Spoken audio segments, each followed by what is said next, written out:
অত্যন্ত আন্তরিকতার সাথে, অত্যন্ত দৃঢ়তার সাথে পৃথিবীর বিভিন্ন দেশের মানুষের রুচিসম্মত পোশাক তৈরি করে। সেই পোশাকের বাজার নিয়ে কোন রকমের ষড়যন্ত্র আমেরিকা করুক আর অন্য দেশ যা করুক, আমরা সেটা মেনে নিব না। আমরা মেনে নিতে চাই না।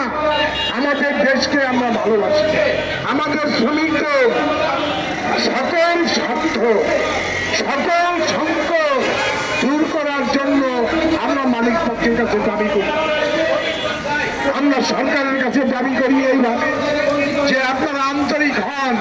আপনারা নতুন সরকার হচ্ছেন অনেকদিন পরে, আপনাদের কাছে এই আন্তরিকতা থাকতে হবে। এই শিল্পটি একটি দেশ রক্ষার শিল্প।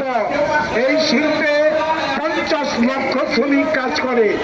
এই শিল্পে বিদেশি বাজার থাকার কারণে আমাদের দেশ অর্থনৈতিকভাবে অনেক সংকট দূর করতেছে।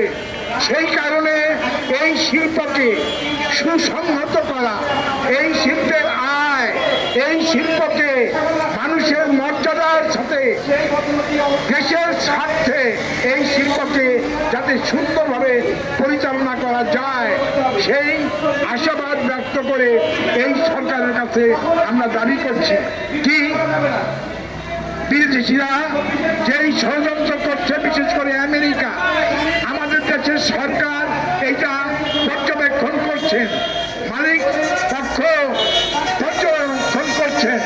আমরা শ্রমিকরা উদাত্তভাবে আহ্বান জানাতে চাই, সকল শ্রমিক ভাইরা সচেতন হন, এই বিষয়ে দৃষ্টি রাখুন। প্রয়োজন হলে মালিক সমিতির পক্ষে আমরা সর্বোচ্চ সাহায্য করতে রাজি আছি আমাদের দেশের স্বার্থে। সাথীরা, বন্ধুরা, আমরা পাশাপাশি এই আন্দোলন করতে চাই আমাদের বেতন এবং বোনাস যাতে অবশ্যই আগামী ঈদের 20 দিনের মধ্যে দেওয়া হয়, 20,000 মধ্যে বেতন এবং বোনাস দেওয়া হয়। আমরা জানি বোনাস হচ্ছে 1 মাসের বেসিকের সমান, এইটার থেকে কম যেন না হয়। এই বিষয়ে আমরা উদাত্ত আহ্বান জানাচ্ছি। আরেকটা আহ্বান জানাচ্ছি মালিকদের কাছে, সেটা হলো জিনিসপত্রের যে দাম, আমাদের শ্রমিকদের যে মজুরি, তাতে ঈদ করা তাদের পক্ষে সম্ভব হবে না।